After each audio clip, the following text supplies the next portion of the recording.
we are here with Ashley Snediker at Snediker Farms, and they are located in Faribault, Minnesota. Welcome. Thanks. So, Ashley, can you start by telling us a little bit about your herd and how you got into Nigerians and kind of what you have going on at your farm right now?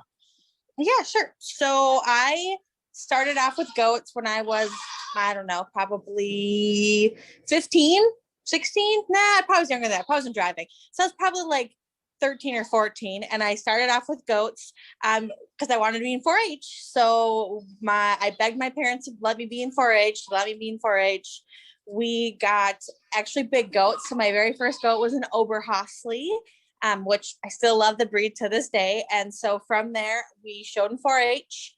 From 4-H, we went into, ignore my rooster, we went into the open show. I went into the open show world for ADGA and really enjoyed that. And then when my husband and I bought our farm in 2013, I wanted goats of my own. I only have 3 acres. So I was like, gosh, I don't really know if I want big goats. They just kind of are our little pets in our family and a fun hobby for me. And now my daughter, who's 3. You said you and your husband and your daughter have a little farm on a couple acres, and you're primarily raising the Nigerians now, but you used to raise Oberhasli. What do you think are the main differences that you've experienced between the two breeds? Do you have a preference? I really don't say that I have a preference. The Oberhasli's milk is the closest to cow's milk. So I really like that for drinking for myself and my family. And my mom still has Oberhasli, so we drink their milk. The Nigerian's milk is more thick and creamy. So it's like really good for baking and stuff, but that's like the only big difference. And then of course, size. The Nigerians, for me, from what I've learned, do not eat quite as much as my Oberhaslis did. So for the Oberhaslis versus the Nigerians, do you think personality or behaviors are different at all? Or is it just kind of from goat to goat? I would say it's more goat to goat. I do think that the Oberhaslis were very gentle and very easy to breed, very easy to handle compared to, like, I'd say the Nubians or the Saanens, just because the Oberhaslis are a smaller dairy breed. And then from Nigerians, obviously they can be a little hard to handle just because they're teeny boppers. But like personality, I think from goat to goat varies anyways. And I would say same temperament. They're all pretty mellow and easy to handle from the Oberhasli to the Nigerian. The main reason why I went with the Nigerians is because A, I liked the size of them for my tiny farm. And B, even though I love my Oberhaslis, you don't get the fun colors or the patterns or the differences, like all of your Obers look the same. They all have different personalities. You can tell them all apart, but the Nigerians, not a single one looks alike. And so that just makes it fun to have on the farm, having all the variety.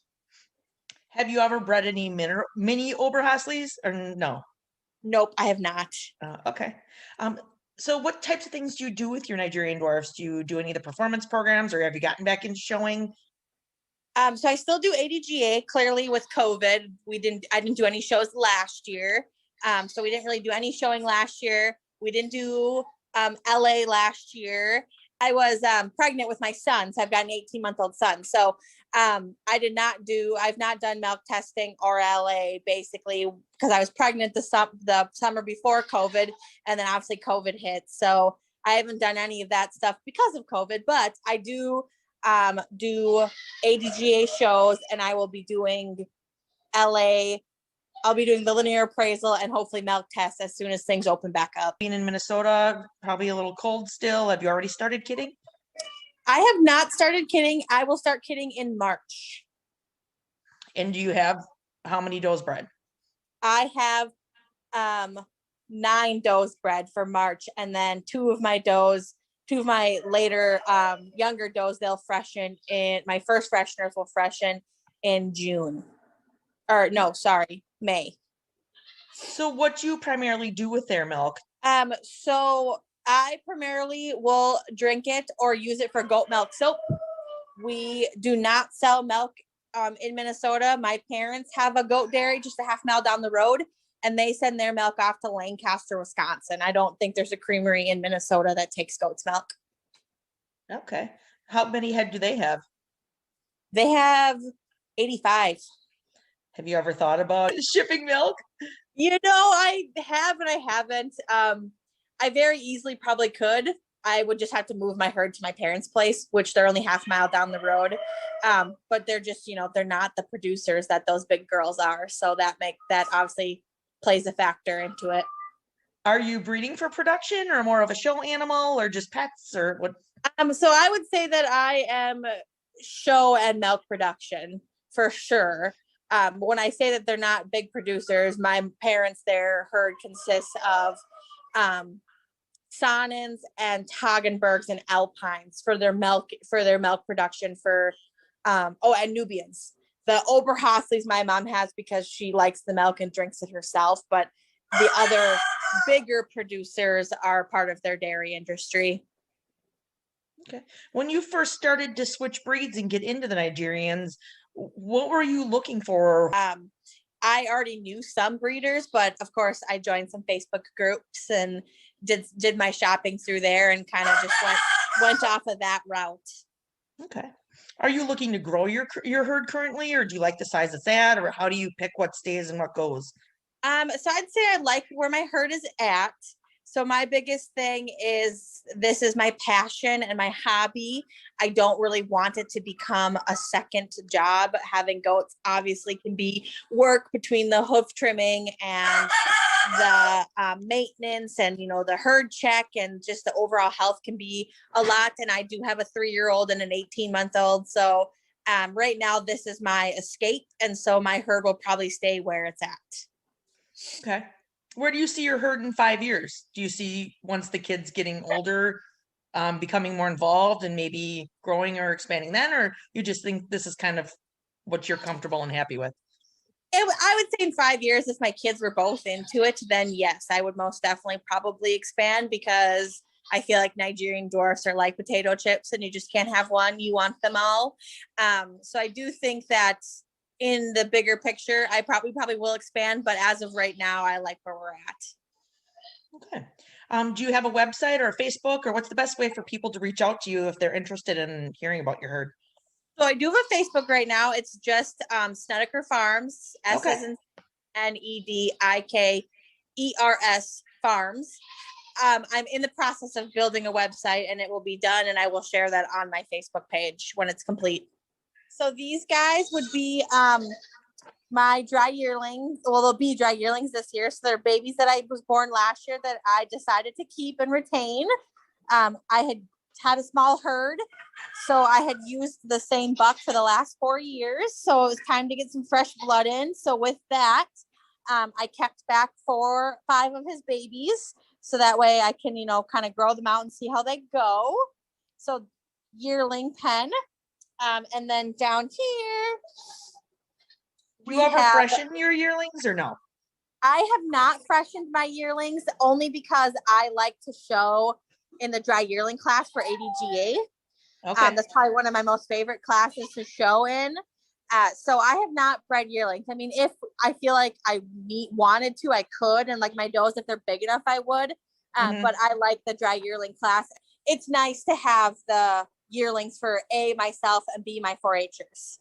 Could you talk a little bit about how your lease program works with your 4-Hers? That's pretty unique. How it works is they will lease the goat for the year. They come out and they do all of like the work with the goat. Clearly I'm still doing chores and all that sort of thing, but they'll come out and like my babies, they'll start working with them and get them used to touching and walking on a lead and setting them up. Same thing with like the dry yearlings or the babies or the milkers. Once they freshen, the 4-Hers will come out and help me milk if they need to. Not as often. I would say they probably only come out 2 to 3 times a week at that point in time. I don't really expect them to come out every day. I mean, that would be a lot for them to come out twice a day and milk if they had to. So I'm more lenient on that. But then the week of 2 weeks before the show, they'll come out. They will shave everybody to get them ready to go for shows. Could you talk a little bit about Minnesota State Fair? I heard it's very large and there are a lot of goats there. Is that true? Yes, it is very large. And it is a very big show, both in 4-H and in the open show, the ADGA show. If you don't get your sign-ins in right away, you basically will be not getting a spot. I mean, it fills up really fast and people are waitlisted for it almost every year. And so it's 12 days. That's how long the state fair is. The Minnesota State Fair is 12 days. The 4-Hers, they're there the first half of the fair, and then open shows there the second half of the fair. That sounds kind of nice. Long, but nice. Right. When I was younger, it was very long because you're basically there for, 4 days or 5 days for 4-H. You come home, you're home for maybe 2 days just to relax, and then you're packing back up to go spend another 5 days there for open show if you decide to do open show. So it makes it long.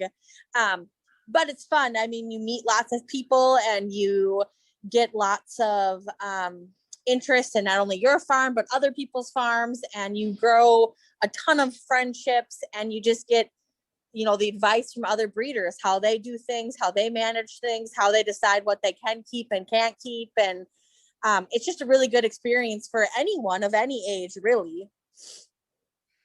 Did you show at the ADGA Nationals when it was in Minnesota a while back? I did not. The only reason I did not was because it was the same week as the Rice County Fair, which is my hometown, and my fair, obviously. So I did not, because I wanted to be there for my, for not only A, the 4-Hers and the family, but B, I also love and support that open show. So that fair does an open ADGA show every year. And so I wanted to be there to support that and keep that going. So I did not show at nationals. Okay. If all the normal shows do open up for this year, do you have a game plan for where you want to be with your herd? Oh, you're glitching. Hold on. But we're hold on. You're glitching and breaking up. You want to start over? Okay. Yeah. I do not have a plan with where I will have where we're going to go quite yet. I'm kind of waiting to see what happens and then we'll kind of play it by ear, but I definitely want to get up to the open shows. Some of my favorite open shows are ones that are at fairs, because then you get to talk to the public, and kids who maybe want to be in 4-H, or, kids who are in 4-H who want to expand their herd. So I would like to hit up all of the fairs I can that have open shows. I also really love the Caledonia show. It's in September. It's called it's a fuzzy show, so you don't have to you don't have to shave for it, which is awesome because you can bring your fuzzy little cute chubby Nigerian dwarfs to the fair or to the show and you're good to go. And it also has 4 judges. So it's a 4-ring show. So it's really a good day to just go there and you get advice and, reasonings from 4 different judges on your goats. If you were going to suggest to someone who had never been to a fair type show where it's, obviously more interactive with the public, it's usually longer, what advice would you give someone who's maybe only shown like an ADGA normal goat show and wants to try out an open or state or, county fair? So I guess my first advice would be prepared to answer lots of questions, and really open yourself up to the public. I have been to plenty of shows, and I know there are lots of breeders who will just like sit in their tack area and kind of just keep to themselves, which is fine. There are some days where we need that. I get it. But that is your time to really educate people on goats and agriculture and everything that you do with your herd. That is your time to shine. And people are curious. That's why they come to the fair. They come to the fair to see the animals and have a good time and ask questions. And so if you're not opening yourself up to that, then you're not helping out the public and educating them on agriculture and everything it has. I really love that because that's one thing my family really enjoys about the fairs. Not everyone is comfortable talking to the public, but it is a really good way to talk about something you're passionate about. And I kind of find that it's easier to talk about something that you're really into. It's not as awkward as just randomly approaching people. So, at least for my family, the fairs are a really good way to kind of get the kids comfortable interacting with the public and learning how to do that. So 4-H has been a great tool for that, but then we also, go to these other big shows and take advantage of the Right, opportunity of interacting with the public at those shows as well. Are right. there any And it's breeding? good Oh, for go ahead. your pets too. Oh, I Yes, just said, and it's good for your animals too. I mean, not like goats. My goats are friendly, so they would love anyone. But some of those other animals that are a little bit more standoffish, cattle, horses, that kind of stuff. Not to get like off subject, but it's great for them to go to the fair too. sure. Do you have a couple pairs you'd want to talk through or kiddings you're excited about out of your herd this year? Does anybody want to show us? Sure. So I have these two lovely ladies. This is Ginger, and this is Sugar. And they will both be kidding in March. They will actually probably be kidding my first set to go in March. Oh, here we go. Sorry.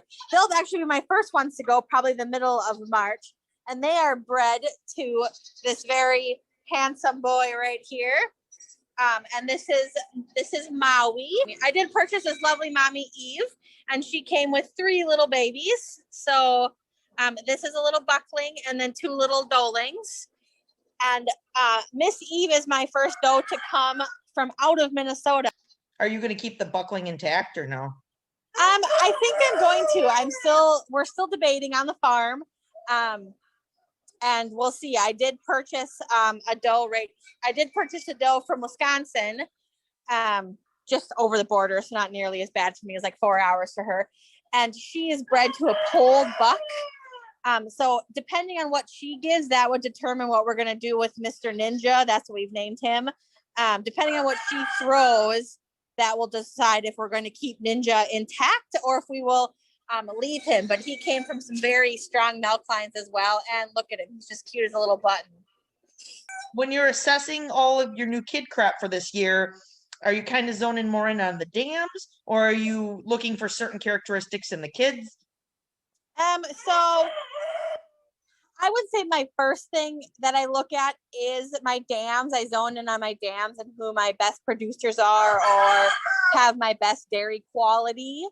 And that kind of narrows it down from there. And then from there, then I will kind of look at certain qualities in the kids that I want, or what high hopes I have for the kids. So Maui is a first time this year, so he only actually bred just Ginger and Sugar. So I'm excited to see what they look like. And then, like I said, I have a doe who's pregnant, who came from some very strong milk lines and bred to a strong milk lined buck. And so she would be one that, like, those are for sure babies that I will possibly retain. But I definitely would say that my thing is I look into my dams first. From my dams, I kind of trickle down to my babies because I don't want my herd to be too big. So it does make it kind of hard. So we go from the dams. Once I get a good, once I have, 5 or 6 babies from my dams, then I'll limit those down. Because in this perfect world, I would probably only be retaining about 3 to 4 kids this year. Otherwise, everything else I will be selling, whether I really want to keep it or not. Just because, like I said, I don't want my herd to be too big. People that aren't as familiar with showing, most normal ADGA shows do not have group classes. So when you go to county fairs and you go to state fairs, it's very common to have like a dam and daughter class or a get a sire or those types of classes. Considering those are the types of shows or some of the types of shows you enjoy going to, do you keep anything extra around to show in those classes? Yep. So I will. Lots of times I will keep back my kids until after the show season before I sell. Just because then with all of those shows that have those group classes, it just kind of gives me a good idea of like how that mom is comparing with her baby and that baby's comparing with her mom. And you know, like, or like my get a sire, that's a fun class too. And so I will try and keep babies until the end of the show season, before I make any big decisions. Or, you know, like if I have 6 or 7 does or even 8 does that I want to keep, I'll keep them for sure through the show season. And then at the end of the show season, then I'll make my final decision on who I'm going to keep and who I'm going to sell. So if people are interested in getting goats more in fall, do you usually have some available, or are they already spoken for by then? It really depends. Right now I do have a wait list for 4 babies, and that's pretty much a give and take every year. But there are some times where I might not have what my wait list people want. Or by the time fall time comes around, they've either changed their mind, or, you know, or maybe even I've changed my mind. You know, there might be 7 does that I'm like, yep, I'm going to keep all these does. They're all going to be here. And then be right by the fall time, then I'm like, well, maybe I shouldn't. And so then I would have ones for sale too, but I generally do have a wait list. And so lots of times they're spoken for, but every now and then I will have something come up for sale that's not reserved. Thank you for talking about all the shows and how kind of some of that works, and the 4-H kids. I think you have a really unique situation there, and I think it's kind of a cool way for people to, you know, kind of groom up the next generation too. I appreciate you jumping on with us today.